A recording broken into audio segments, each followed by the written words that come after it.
फिर दोस्तों, क्या हाल है? तो ये पहली वीडियो की समरी है। जैसे मैंने बोला है कि एक मैं डिटेल्ड वीडियो बनाऊंगा, उसके बाद मैं एक शॉर्ट वीडियो बनाऊंगा, तो ये वो शॉर्ट वीडियो है। तो जो हमने पढ़ा था डिटेल वीडियो में, बस हम वही डिस्कस करेंगे। जो डायरेक्ट इस वीडियो को देख रहा है उसको भी कोई प्रॉब्लम नहीं है, अगर उसको समझ आ रहा है तो बढ़िया है, अगर नहीं समझ आ रहा तो वो डिटेल वीडियो को जाके देख सकता है।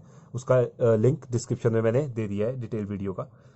ठीक है, तो हमने सबसे पहले किससे स्टार्ट किया था? हमने स्टार्ट किया था introduction to accounting. Introduction to accounting से हमने स्टार्ट किया था, पहला चैप्टर है ये। इसमें बात कहाँ से स्टार्ट हुई थी? इसमें बात हुई थी 1941 से स्टार्ट, बिल्कुल हिस्ट्री की तरह मैंने बोला है, ये चैप्टर चला था। ठीक है, 1941 में एआईसीपी एक ऑर्गेनाइजेशन है, इसकी फुल फॉर्म क्या है? American institute of certified public accountants.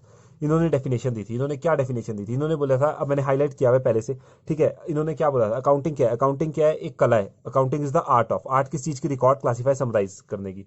Record, classify, summarise किया किसको? ट्रांजेक्शन और इवेंट्स को। रिकॉर्ड, क्लासीफाई, समराइज किया किसको? ट्रांजेक्शन को और इवेंट्स को, जो जिनका क्या है, एक फाइनेंशियल करेक्टर है। तो इसमें ये बड़ी, जो मैंने हाईलाइट किए हुए बहुत इंपॉर्टेंट वर्ड्स हैं जो आपको लिखने पड़ेंगे इस डेफिनेशन में, जो इस डेफिनेशन को भारी भरकम बनाते हैं। ठीक है, तो आपने पढ़ा था अकाउंटिंग एक कला है किसी चीज को रिकॉर्ड, क्लासीफाई, समराइज करने की। ठीक है, तो अब इस डेफिनेशन को आपने, अगर पेपर में आ जाए, पूछ ले अकाउंटिंग की डेफिनेशन एआईसीपीए ने क्या दी थी, तो आप क्या लिखेंगे? Accounting is the art of recording, classifying, summarising in a significant manner and in terms of money, transaction and events which are in part at least of financial character and interpreting the results thereof. तो ऐसी तोड़ तोड़ के definition को याद करेंगे तो आपको जल्दी याद हो जाएगी। ठीक है, इसमें आपने समझा गया कि आपने ट्रांजेक्शन एंड इवेंट्स, जो भी एक ऑर्गेनाइजेशन में ट्रांजेक्शन और इवेंट्स होते हैं ना, उनको क्या करना है? पहले रिकॉर्ड करना है, फिर क्लासीफाई करना है और समराइज करना है। ट्रांजेक्शन एंड इवेंट्स कौन से होंगे? जिनका क्या होगा? Financial character. ठीक है, तो ये थी आपकी अकाउंटिंग की डेफिनेशन, एआईसीपीए वाली। ठीक है, अब इसमें फाइनेंशियल करेक्टर वाली चीजें वही, जो जिनको हम क्या कर सके, मेजर कर सकते हैं मॉनेटरी टर्म्स में। इसलिए इसमें लिखा हुआ है कि रिकॉर्ड, क्लासीफाई, समराइज करना कैसे है? एक तो सिग्निफिकेंट मैनर में करना है और इन टर्म्स ऑफ मनी करना है।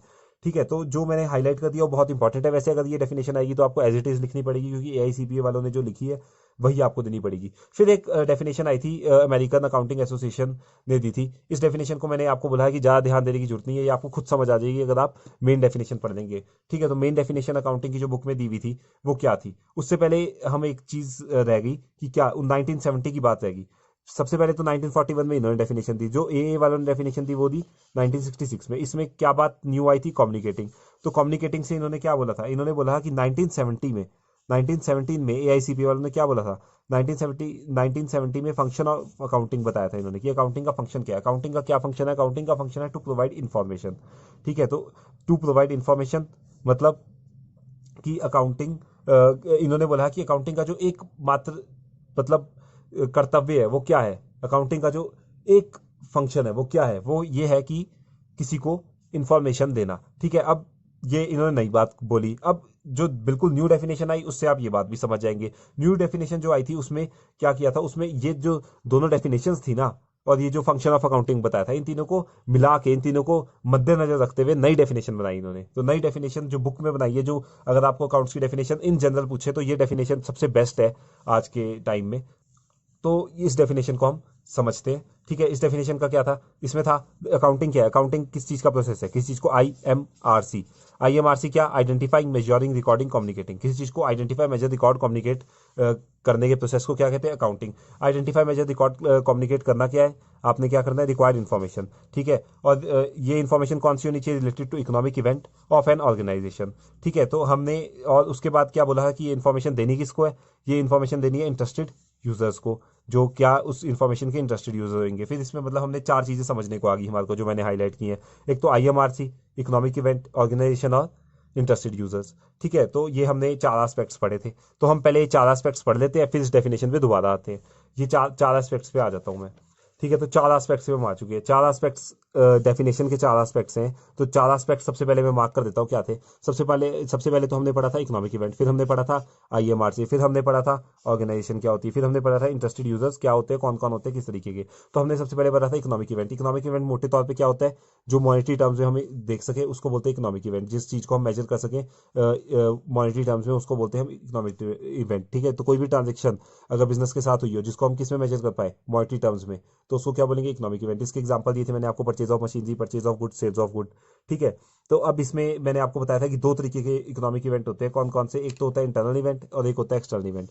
तो इंटरनल इवेंट और एक्सटर्नल इवेंट हमने पढ़ा था। इंटरनल इवेंट पढ़ा था जो बिजनेस के अंदर ही अंदर हो जाए, इसका एग्जांपल मैंने दिया था जैसे सैलरी दे दी किसी इंप्लॉय को, ठीक है। और एक्सटर्नल इवेंट क्या बोला था मैंने आपको, जैसे आउटसाइडर और ऑर्गेनाइजेशन के बीच में हो। तो ये सारे एग्जांपल जो थे, purchase of machinery, purchase of good, sale of good, ये किस क्या थे, ये एक्सटर्नल इवेंट के एग्जांपल थे। और जैसे रेंट दे दिया लैंडलॉर्ड को, तो वो ऑर्गेनाइजेशन का पार्ट तो है नहीं लैंडलॉर्ड, तो ये क्या हो गया, एक्सटर्नल इवेंट। ठीक है। अब आ गया फिर आईएमआरसी। आईएमआरसी में हमने क्या पढ़ा था, आइडेंटिफाई, मेजर, रिकॉर्ड, कम्युनिकेट। चार हमने चीजें आईएमआरसी, तभी मैंने शॉर्ट फॉर्म में बताया ताकि आपको इकट्ठे याद हो जाए चार चीजें। ठीक है। तो आइडेंटिफाई में हमने क्या पढ़ा था कि व्हाट ट्रांजेक्शन टू रिकॉर्ड, कि हमने कौन सी ट्रांजेक्शन को रिकॉर्ड करना है। ठीक है। एक तरीके से आइडेंटिफाई हमने इकोनॉमिक इवेंट को करना है होता है इसमें। ठीक है। उसके बाद आ गया मेजर। मेजर क्या होगा, मेजर क्वांटिफिकेशन। इसमें वर्ड जो मेन आता है क्वांटिफिकेशन, मतलब नापना। नापना किस चीज में है, इकोनॉमिक इवेंट को किस चीज में नापना है। जैसे सेल ऑफ गुड, उसको किस चीज में नापेंगे हम उसको नापेंगे किसमें, फाइनेंशियल टर्म्स में, कि मतलब उसको करेंसी में नापेंगे हम। एक तरीके से अगर हमने गुड्स बेचे सपोज, तो हम ये नहीं बोलेंगे कि हमने गुड्स बेचे, तो हम ऐसे ही लिखेंगे अकाउंट्स में कि गुड्स बेचे। हम लिखेंगे अगर मान लो 100 रुपए के गुड्स बेचे, तो हम आपको नापना पड़ेगा कि हाँ 100 रुपए के बेचे, तो 100 हम आपको लिखना पड़ेगा। तो अकाउंटिंग मेजर आइडेंटिफाई करना इकोनॉमिक इवेंट को, क्योंकि वो मॉनेटरी टर्म में मेजर हो सकता है। उसके बाद मेजर में उसको पूरा नाप लेना है, क्या हमने लिखना है, कितना अमाउंट हमने लिखना है। ठीक है। तो अब आ जाएगा रिकॉर्डिंग। रिकॉर्डिंग में क्या हुआ कि एक बार आपने किसी चीज को आइडेंटिफाई और मेजर कर लिया, तो उसको आप क्या करेंगे, रिकॉर्ड करेंगे। रिकॉर्ड कहाँ करेंगे, बुक्स ऑफ अकाउंट में। देखो रिकॉर्ड करने के दो तरीके होते थे, हमने क्या समझा था, एक तो पहला तरीका क्या होता है, मॉनेटरी टर्म्स में, आपको सिर्फ मॉनेटरी टर्म्स में रिकॉर्ड करना है। और दूसरा तरीका हमने क्या बोला है कि क्रोनोलॉजिकल ऑर्डर। ठीक है। तो मॉनेटरी टर्म्स जैसा कि मैंने आपको बताया कि आपने नाप लिया कि अगर 100 रुपए की गुड्स बेचे, तो ये मॉनेटरी टर्म्स में आपके रिकॉर्ड है। ठीक है। फिर क्रोनोलॉजिकल ऑर्डर मतलब सीक्वेंस वाइज। सीक्वेंस वाइज मतलब किस तरीके से, जैसे अगर आपने डेट वाइज होगा ये एक, तो ठीक है, कि मतलब जो इवेंट पहले हुआ वो इवेंट पहले ही रिकॉर्ड किया जाएगा। ठीक है। जैसे अगर आपने परचेज ऑफ गुड पहले किया, सेल आपने बाद में किया, तो पहले आप परचेज ऑफ गुड की एंट्री पास कर दोगे अकाउंट्स में, मतलब पहले आप रिकॉर्ड कर दोगे। अभी फिलहाल के लिए इतना समझो कि रिकॉर्ड पहले आप क्या करोगे, जो चीज़ आप पहले करोगे उसको पहले रिकॉर्ड करोगे। तो क्रोनोलॉजिकल ऑर्डर का यही मतलब हुआ। उसके बाद था कम्युनिकेटिंग। कम्युनिकेटिंग में क्या था, but when economic event is, इसमें क्या था, when economic event is identified, major, recorded. जब एक बार आपने किसी इकोनॉमिक इवेंट को आइडेंटिफाई भी कर दिया, मेजर भी कर दिया, रिकॉर्ड भी कर दिया, तो उससे क्या होगी, एक पर्टिनेंट इन्फॉर्मेशन जनरेट होगी। पर्टिनेंट इन्फॉर्मेशन एक ऐसी इन्फॉर्मेशन जो किसी के काम आ सके। ठीक है। तो जब एक ऐसी इन्फॉर्मेशन जनरेट होगी, तो आप उसको क्या कर देंगे, कम्युनिकेट कर देंगे। कम्युनिकेट किसको कर देंगे, इंटरेस्टेड यूजर्स को। ठीक है। तो यही हमने पढ़ा था कि पहले आपने आइडेंटिफाई कर दिया, फिर आपने किसी चीज को मेजर कर दिया, फिर हमने उसको रिकॉर्ड कर दिया। तो जब ये तीनों चीजें कर ली हमने, तो एक इन्फॉर्मेशन सी जनरेट होगी। वो इन्फॉर्मेशन हमने क्या कर दी, जब वो पर्टिनेंट इन्फॉर्मेशन जनरेट होगी, तो हमने वो कम्युनिकेट कर दिया। अब आपने इसमें मेन चीज़ क्या ध्यान रखना है, मेन चीज़ आपने ये ध्यान रखनी है कि इसमें आपने इसमें आपने क्या याद रखना है। जैसे इसमें देखो, आइडेंटिफाई द इकोनॉमिक इवेंट लिखा है, इसमें मैंने लिखा है क्वांटिफिकेशन फाइनेंशियल टर्म्स, इसमें लिखा है कि मॉनेटरी टर्म्स में और क्रोनोलॉजिकल ऑर्डर में, इसमें पर्टिनेंट इन्फॉर्मेशन। जब ये मोटे मोटे वर्ड्स आप एग्जाम में लिख दोगे ना, तो बात आपकी कुछ एक्स्ट्रा बन जाएगी।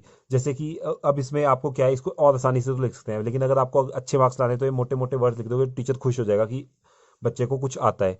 ठीक है। इसलिए मैंने इस वर्ड्स यूज़ किए हैं। वैसे अगर मैं चाहता तो इनको और इजी में बना सकता था, पर अगर आप ये वर्ड्स यूज़ करेंगे तो आपको ज़्यादा फायदा। तो ऑर्गेनाइजेशन में क्या होता है, ऑर्गेनाइजेशन में क्या है, बिजनेस एंटरप्राइज। ठीक है। ऑर्गेनाइजेशन किसको बोलते हैं, बिजनेस एंटरप्राइज को। ठीक है। बिजनेस एंटरप्राइज को ऑर्गेनाइजेशन बोलते हैं। ठीक है। मैंने आपको बताया था कि ये प्रॉफिट के लिए हो या प्रॉफिट के लिए ना हो, तो भी बिजनेस हो सकता है। ऐसा जरूरी नहीं है कि सिर्फ प्रॉफिट के लिए हो, उसी को ही हम ऑर्गेनाइजेशन बोलेंगे। ठीक है। अकाउंटिंग सारे करते हैं, बेशक जो प्रॉफिट के लिए ना काम कर रहा हो वो भी करता है, और जो प्रॉफिट के लिए काम कर रहा हो उसको भी अकाउंटिंग की जरूरत होती है। ठीक है। तो ऑर्गेनाइजेशन का मतलब हुआ बिजनेस एंटरप्राइज। बिजनेस एंटरप्राइज की ऑर्गेनाइजेशन को अलग नाम दिया हुआ है। हम अकाउंट्स में बिजनेस को अलग मानते हैं, और जो उसको चला रहा होता है उसको अलग मानते हैं। बिजनेस की एक सेपरेट आइडेंटिटी होती है। एग्जांपल मैंने आपको जियो का दिया था। जैसे अगर आप कहीं रिचार्ज कराने जाते हैं, तो आप ये नहीं बोलते कि आपको मतलब मुकेश अंबानी का रिचार्ज करना है। आप क्या बोलते हैं, आप बोलते हैं आपको जियो का रिचार्ज करना है। ठीक है। तो इसलिए अलग आइडेंटिटी होती है एक बिजनेस की। ठीक है। अब हम बात आती है इंटरेस्टेड यूजर्स में। इंटरेस्टेड यूजर्स कौन होते हैं, तो इसमें मैंने आपको मोटे तौर पे ये बताया था कि अकाउंटिंग का हमने फंक्शन पढ़ा था कि क्या फंक्शन होता है, टू प्रोवाइड इन्फॉर्मेशन। तो इन्फॉर्मेशन किसको प्रोवाइड करनी होती है, इंटरेस्टेड यूजर्स को। इंटरेस्टेड यूजर्स क्या कौन होते हैं, दो तरीके के इंटरेस्टेड यूजर्स होते हैं। इसको हम इस तरीके से समझेंगे, कौन कौन कौन होते हैं। एक तो होते हैं इंटरनल, एक होते हैं एक्सटर्नल। इंटरनल कौन से होते हैं, जो मैनेज करते हैं बिजनेस को, जैसे ओनर हो गया और मैनेजमेंट होगी। ठीक है। इनको हम आगे जाके डीप पढ़ेंगे बहुत, और डिटेल्ड वीडियो में मैंने थोड़ा सा हिंट दिया आपको कि ओनर्स और मैनेजमेंट इंटरनल कैसे होते हैं। ठीक है। और उनको किस तरीके की इंफॉर्मेशन चाहिए होती है।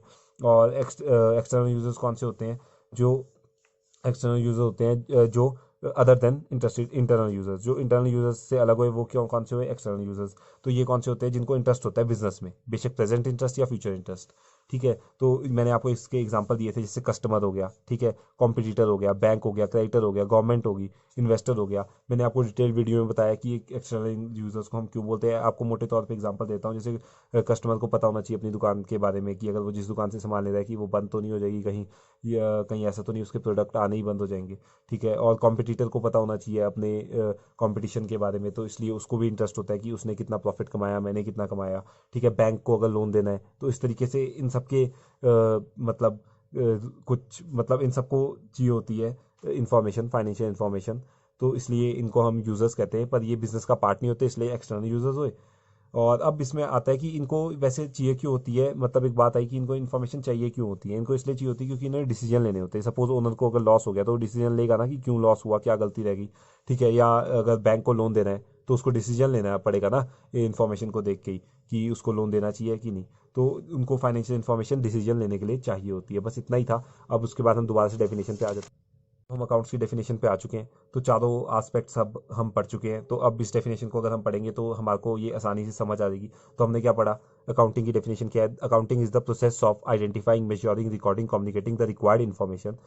वो इन्फॉर्मेशन कौन सी, related to economic event of an organization to the interested user of such information. मतलब हमने किसी इन्फॉर्मेशन को क्या किया, आईएमआरसी किया, आइडेंटिफाई किया, मेजर किया, रिकॉर्ड किया, कम्युनिकेट किया, ठीक है। और उसको कम्युनिकेट हमने किसको कर दिया, कम्युनिकेट कर दिया हमने उसको इंटरेस्टेड यूजर्स को, जिसको वो इन्फॉर्मेशन चाहिए थी उसको कम्युनिकेट कर दिया। बस यही अकाउंटिंग है। तो पहली वीडियो में यही था। अब अगली वीडियो में तो पहली वीडियो में यही था बस इतना। तो पहले वीडियो में बस इतना ही था। Okay bye.